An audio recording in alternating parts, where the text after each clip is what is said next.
Five Forks Library branch. Write them letters. Email them. I'm going to try to email them this week and tell them how much we disapprove of this, because it's a state-run facility.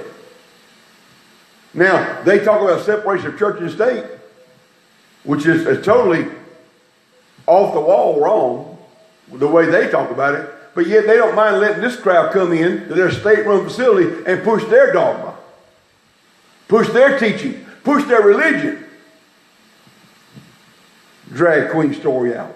These guys come in dressed like women, drag queens, and they have drag queens trying to tell children how to. You have to be accepting of everybody, and you have to love everybody regardless of who they are, and you have to be accepting, and people are different, and they have different ways and there's 15 different genders, and you don't know what gender you may be today or tomorrow, and it's just a bunch of rubbish. And I'm trying not to use any stronger language than that, really. It's rubbish. Foolish hearts, senseless minds were darkened. That phrase in that verse just means out and out rejection of light. Rejection of light. Sadly, most people, and that's here in South Carolina, all across the nation, very sadly that most people, they don't really pay attention to what their elected officials are up to on a day-to-day basis. They don't pay attention. They don't keep up with what's going on. They don't keep up, even with the fake news. They don't keep up with it, much of it. But they don't keep up with what's really going on. Whenever you go online, you can see what your state house and your representative yourself is up to. See how they vote. See what they're up to and what's coming up. Notify them, let them know how you feel on certain issues. But most people, sadly, they get up, go about their day and never even think about it. Until something has happened like happened in New York. Until all of a sudden, boom, it's here, it's his. Where did this come from? We've been heading that way. We've been heading that way. Me and many other preachers have been trying to warn people for years now. It has been headed this way. It started way back in the 60s. Probably even as early as the 50s, some of this stuff. It started, and it has been heading this way.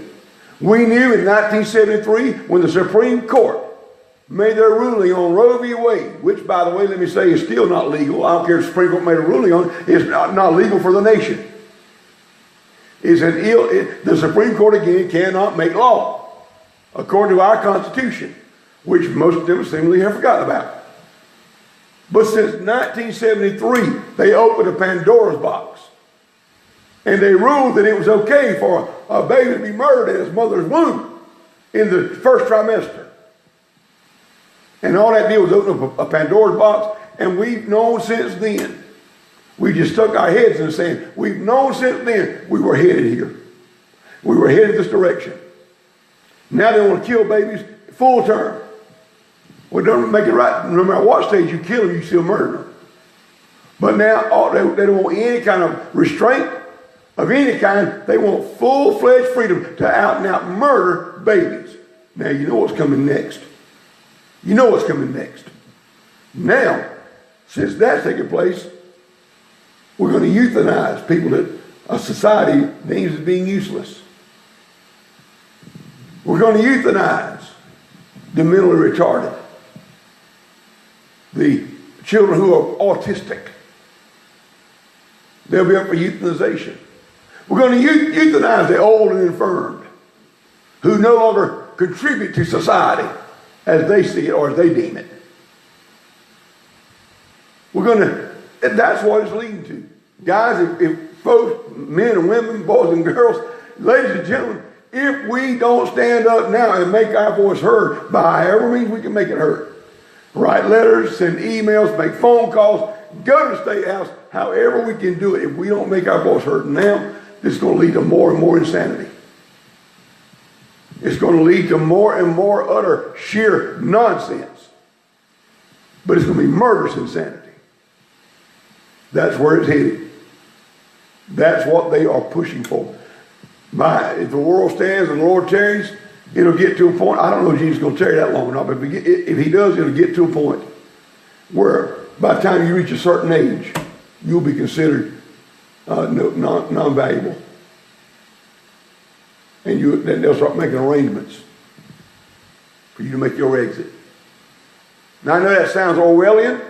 That sounds far off, like some futuristic type stuff. Listen, we see how far off and far-fetched it is now, don't we? When you don't mind murdering a baby after it's born, just simply because the mother doesn't want it, just because the mother doesn't want responsibility. I know there's some who argue and say, oh, no, that's not what the bill says. The bill says if the mother was health, this child. Well, see, what they're not telling you is the fine print says that word, if the mother's health is at risk, they're not telling you the whole story. If the mother tells the doctor that she feels that this will add mental stress to her life, that will affect her mental health, that's all she has to do. And they can go ahead and murder that